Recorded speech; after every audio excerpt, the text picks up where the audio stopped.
Welcome to Money Talk with Tiff, a podcast where we discuss everything money from tips and tricks to current events. Follow me on my journey to become debt-free and meet other cool people along the way. I am your host, Tiffany Grant. Now let's talk money. Hey everyone, welcome to another episode of the Money Talk with Tiff podcast. Today I have Raeshal Solomon, who is a young single mom enthusiastic about combining her love of creating with her love of money management. Raeshal believes that she has a knack for helping people understand the skills of money management.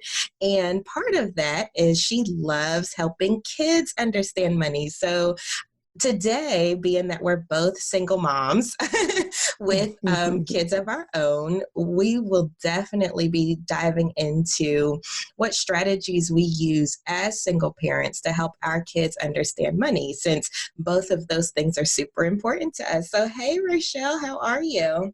Hello, I am good. Thank you for having me. Oh, no problem. Thank you for coming on. This is a topic that I have not touched on here on the podcast, so I'm super excited to dive in with an expert. So with that being said, I guess first, how old are your kids? So I have two boys and they're actually 7 years old. They're both 7. And so, yeah, that's a funny story. They're first cousins that are 2 months apart. I got custody of my nephew when he was 2 years old, and I've been raising him as my own ever since. And so, yeah, I have 2 sons and they're 7. Oh, that's awesome. So, first of all, I want to commend you for taking on that responsibility. That is awesome for you to do and not have another kid go into the system. I am a strong advocate for adopting and doing that. So I'm very happy to hear that. Thank you. But I know it's probably tough raising like 2 7-year-olds, because now you went from like having one and then now you have like twins. Right. And that's exactly, I feel like I still taught like both of them like to potty train. So from potty training up, I've had twins, you know what I mean? But that first part of carrying the stroller or the car seat, I had just one. So I was like, God knew exactly what he was doing because he knew I couldn't carry 2 car seats. Right. As soon as they can walk, he was like, here you go. Right. That is legit. Because I look at people with twins, like twin babies, and I'm like, I don't know how. Like my kids are 10 5, so they're 5 years apart. And I am so grateful for that age difference. Yeah, by the time your second one came, you had a big helper. Exactly. And still do. Like this morning, he got the youngest up and got him ready, and he does that almost every morning. And it's awesome for me because I can lay down a little bit longer. But yeah, so with that being said, so what strategies do you use with your 7-year-olds to get them to kind of understand money? So honestly, I started with them when they were 1 and 2. So I started with my biological son when he was 1, because that was the age, when he started talking. When he could walk around the house and say little phrases like, mama or baba or eat, or, when he could talk, use words, then that's when I started teaching him little phrases. And it's funny because technology has given me little snapbacks of the past where I have recorded like little, images of him doing stuff when he was little. One of them was putting money in his piggy bank. So he would get coins from his papa, his granny, and he would just sit on the bed with all these like stacks of pennies and nickels and dimes, and he would just be sticking them inside his piggy bank because I taught him the phrase money goes in the bank. And so in his mind, the bank was a piggy bank. And we started at 1. And then when I got my nephew at 2, I taught him the same phrase, money goes in the bank. So that was just an example of me starting as young as I could with them. You know what I mean? And then as they got older, the conversations just progressed. Like when they were 3, we went to a real bank or, the institution of a bank for the first time ever. And then, and now every year, so they still save money in their piggy banks all year long. So their Christmas money, their birthday money, whatever money they might get from their fathers, that kind of stuff, they'll save it throughout the year. And then we go to the bank, institution of a bank, once a year. And so they get to watch their money grow almost all year long. And then they go to the bank, once a year. So then they get the receipt and they get to see how much is in their account. Mm-hmm. And it's really funny because my one son has more in his account than the other one because we started sooner. Mm-hmm. And so that's always the conversation after we leave about. He's like, well, if you stop being a spender, maybe you have a little bit more money. I know how to save and I don't go out there and just spend my money on everything. And I'm like, these kids are 7. Yeah, and I mean that story is practically the same with my kids too. So like for instance, with my oldest son, I started from birth actually. So I had like Mm-hmm. a little piggy bank, and um, his dad and I would throw money in there when we were together.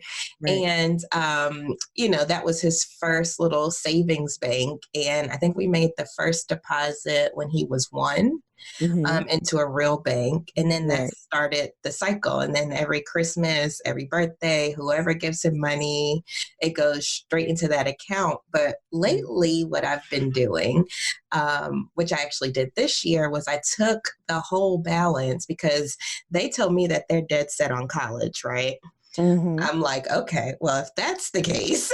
Right. And with me, like I do my own financial plan. So I realized that what's going to break my financial plan is their Is college their expense. college? Right. Yes. So I was like, okay, so what I did this year for my birthday, my gift to myself was taking their money and rolling it into a 529. So now they Okay. have 2 529 plans that are growing. Yes. And Um, yes, that's beautiful. That's my kids have one and I opened it up when they were 2 and 3. mm. So, but you should. Yeah, that's good. So parents, if you're listening, write that down. Step 1, open college fund. Right, exactly. Because I mean, college is so expensive. Like, I didn't have anybody to pay for my college, and I'm over here with mountains of student loan debt. So I'm Right. like, that could be the biggest gift to myself and to the kids is if they are dead set on going to college, Mm-hmm. like, that's what they're going to need. Now, the whole conversation about who has the most money, that happens with my kids as well. And and that's because, and believe it or not, the youngest has more money than the oldest. Wow. And that's because the oldest is more of a spender than the Right. youngest. So, we had a brief conversation before we went on about how my oldest is now on punishment and he can't play Fortnite. Right. Well, he's always like, oh, I want some V-Bucks or, stuff for Fortnite or, Mm-hmm. whatever game. And that uses his money. Right. So now he looks at my youngest son, like my youngest son, he'll be picking up coins every time he sees them, putting them in his piggy bank. And then when the ice cream truck was coming around over the summer, my oldest is like, oh, let's use your money and get some ice cream. And I'm like, Right. like you should have saved yours. But it's amazing how much they are, how kids develop personalities so early. So, do you Right. see that with your kids? Like, do you see that one is more of a spender or a saver, or what do you see them playing out? Oh, yes. So for the most part, like I said, they're only like 2 months apart. So Mhm. they're really like twins. And they're completely opposite. They are polar opposite. So one is a true saver and one is a true spender. And my true saver will save every dollar and not want to spend any of his own money. Mhm. He will spend all of my money if I let him, but he doesn't want to spend any of his money, to the point where he doesn't want to give either. So Oh. yeah, that could be a problem for savers. Mhm. Everybody's like, oh, having a saver is great. You want your kids to be savers, but no, they need to have balance. So my saver, I have to teach him it's okay to spend money sometimes. Like we're going on family vacation to Disney, and he doesn't know it yet, but we're going to crack open his piggy bank, and Mm. I'm going to make him spend. He had gotten like $50 between his birthday and his Christmas money from his papa. His papa already sent it. And so he's going to have to take that $50 and use it on our trip. And he doesn't know it yet. He's going to have a fit. It's going to be a whole situation. Oh. And then I have my spender who has no problem spending every penny, but he's a generous giver.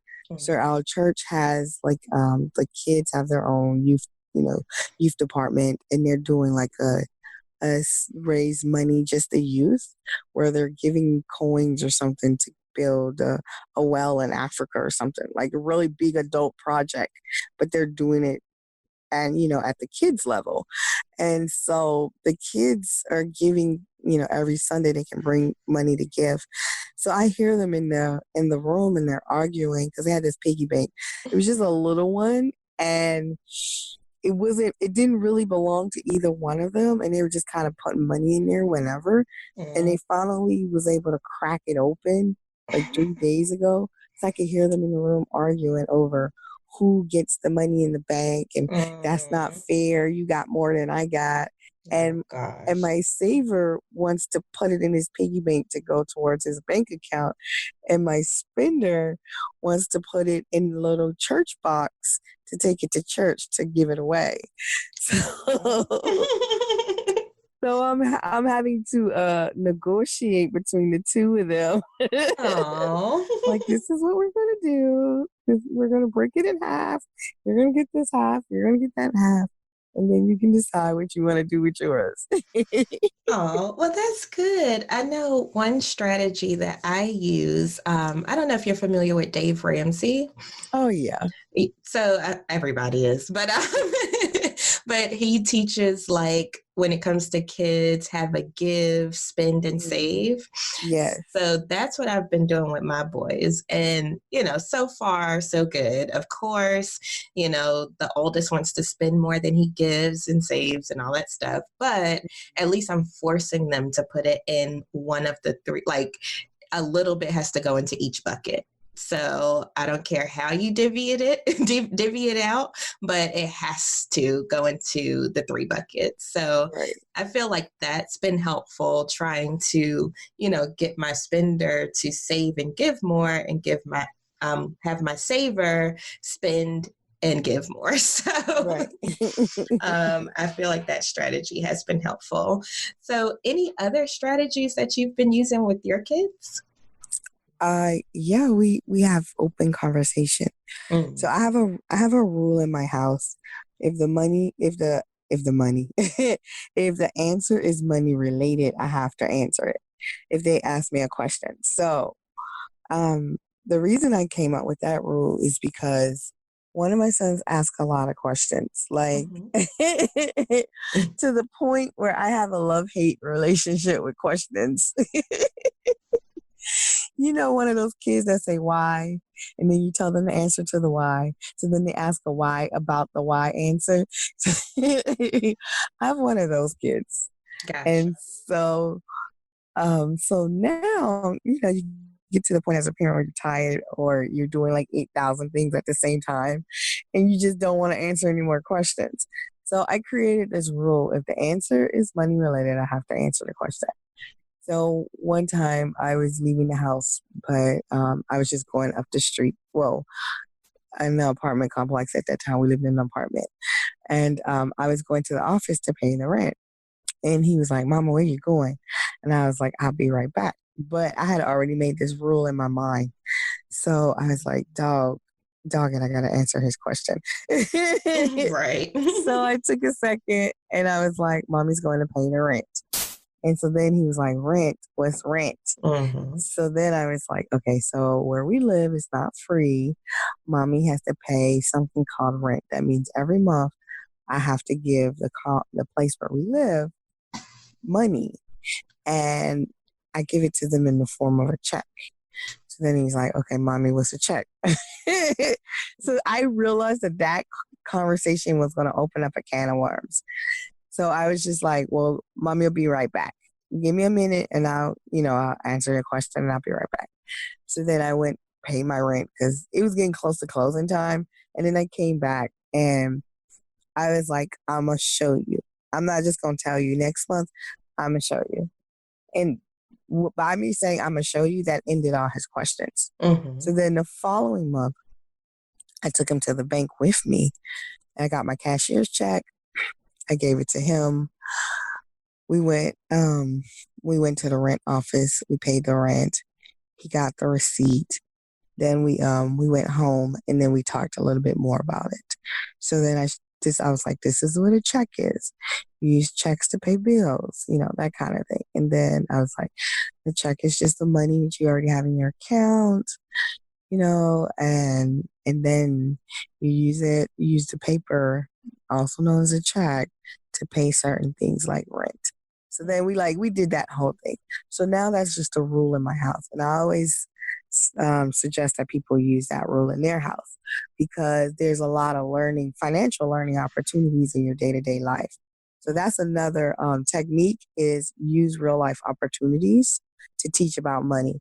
Money is not a lecture conversation. You shouldn't sit down with your kids and try and teach them for like 5 hours about money. That's just overwhelming and it's too much. And money touches too many things and it goes too deep. So another thing I tell people is use real life experiences. So when you're at the grocery store, that's an opportunity. When you're getting gas, that's an opportunity. When you're paying a bill, either by a check or online or with a credit card or debit card. All four of those are different opportunities to teach your kids about money and, how to pay bills. When you go to the bank, that's another one. You teach your kids about saving, spending, and giving. So there's like real life. I always try to use real life opportunities, and I only do it. It only takes me 5 or 10 minutes because it only takes up to 10 minutes because sometimes my son gets a little long with his list of questions. But you could really teach money, 2 minutes at a time as things come up. And your kids could be in a much better place than they are now, and then probably even a much better place than you are when they get your age, because they would have grown up with the conversation and they would understand it. Right. And you just said a mouthful right there, because that's like my whole mission with Money Talk with Tiff, is to keep the conversation going. Like, have the conversation, have the uncomfortable conversations, include your kids, and just keep it going. Like, that's all we need to do. So with that being said, you like to have the conversation with kids and about kids. So you actually have a new podcast, and it's called Podcast Kids. Can you tell us a little bit about that? Yes. So one of the questions I get a lot, so I go around the country and I speak, not just at schools. I speak at schools to kids, but I also speak. So I do parent conferences and stuff like that. So I get a lot of the questions are like, well, how do you teach your kids? When did you start teaching your kids? Why do you teach your kids? So it got to the point where I was like, maybe I should let people hear me teaching my kids. Maybe I should, welcome people into the behind the scenes of me teaching my kids about money. Because I've been on stage talking, and my story is always the same. I really started teaching kids financial literacy because I wanted to teach my kids financial literacy, and it really didn't have anything to do with the world until I realized that this was something that was needed. So, and I was like, I want to teach my kids not to make the same financial mistakes I made because no one ever taught me, blah, blah, blah. And so then I'd be on stage. And then one time my son came up on stage with me. And at this point, he was only 5. And the reason I remember is because that was the first question I asked him when I realized he was on stage. It like it like stopped me right in the middle of what I was doing. I was like, "What are you doing out here?" And then of course the audience laughs, and then, and he's like, "Mommy, I'm just listening to you talk." And I was like, Oh. "Okay." I was like, "How old are you?" And he was like, "I'm 5." And I was like, "What is your name?" And he said his name. And it was just kind of like an icebreaker. So then I just started asking him all these money questions, like, what is insurance? And he told me what insurance was. And I was like, where does money go? He's like, money goes in the bank. And I was like, and he's 5, and I'm like, so I was just asking him, like, I was like, he was like shooting out questions and he was just shooting out answers.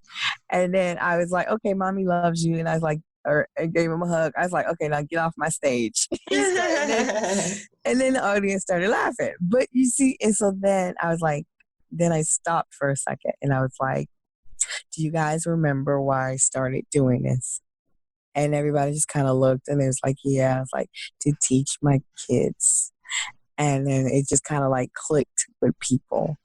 Like she really is doing what she's saying she's doing. Mm-hmm. So that's kind of where the podcast came from. I know that's a long story. I'm sorry. Oh, you're good. But that's where the podcast. So it's not just me. It is me for a few of the episodes. It really is just me talking and giving parents strategies on teaching their kids about money. But it's also me having conversations with my kids about Christmas, about we talked about Santa Claus on one. There's one with me and my son's father. We talk about co-parenting and teaching your kids financial literacy when you live in 2 different households. Like, how do you agree on such complicated topics? And, we got in there. I was like, I don't know how we're going to get all this in 15 minutes. We might have to do 2 shows on this one because I wanted the podcast to be short because I want kids to listen too. And I didn't want it to be something that was going to be too long for them. But yeah, so it's me talking to my kids about money. It's me teaching parents about how to teach their kids about money. And it's me talking to kidpreneurs and not, kids just selling ice cream. Don't get me wrong. I'm talking to like kidpreneurs who are to the point now where they have staff, you know what I mean, where they have employees and stuff like that. So they're running their own little empires. So there's a little bit of that on there because I talked about one little girl asked me, how do you make money? And I was like, as a child, as a kid, the easiest way to make money is to become an entrepreneur or a kidpreneur. And so then I have like a couple interviews with kidpreneurs talking about their experience. So yeah, the podcast just came out. And so yeah, we already pre-recorded a few episodes. I think we have like 15 pre-records, and then we have some unpre-records on purpose where I just want to go with the flow. So yeah, I'm excited about this project. I really am. I'm excited about the project because I've told you, a lot of podcasts I have to turn off when my kids are in the car. And this one I can actually keep playing. So yes. I'm excited about that. And it's teaching them something. It's not just, like the brainless stuff they watch on YouTube. It's actually like teaching them something. So I'm super excited about the podcast. So if anybody wants to hear more from you, get to know you, where can they find you? You can go to my website, mylittlebanker.com. And so My Little Banker is my brand name, and it's where all my books and stuff is, and the podcast is also housed at mylittlebanker.com. And I'm on all social media at My Little Banker as well. And if people have questions, they can always send me an email at info@mylittlebanker.com. Awesome. Well, thank you. I will have all of those links in the show notes. Thank you so much, Raeshal. This was an awesome conversation that definitely needs to take place. Listeners, I encourage you to talk to your kids about money. If you need any help, tips, reach out to Raeshal, reach out to me. We can keep the conversation going. So thank you so much. Thank you so much for having me. And I wanted to give your guests a special gift. Ooh. So if they if they put in the promo code on my website, Money Talk, they will get a 10% discount on any purchases that they make on my Ooh. books. We love saving money. Yes. Thank you so much. That is so generous and awesome of you. I will have Oh, that in the show notes as well, everybody. So be sure to use it. I am so grateful for that. So thank you so much, Raeshal. Oh, you're welcome. Thank you so much for having me. It's been a blast talking to you. Oh, yeah, absolutely. You have a good day. Thank you. You too. Thank you for listening to the Money Talk with Tiff podcast. For free resources and materials, head over to moneytalkwitht.com. And while you're there, why not sign up for our newsletter so you'll never miss an episode? Talk to you soon.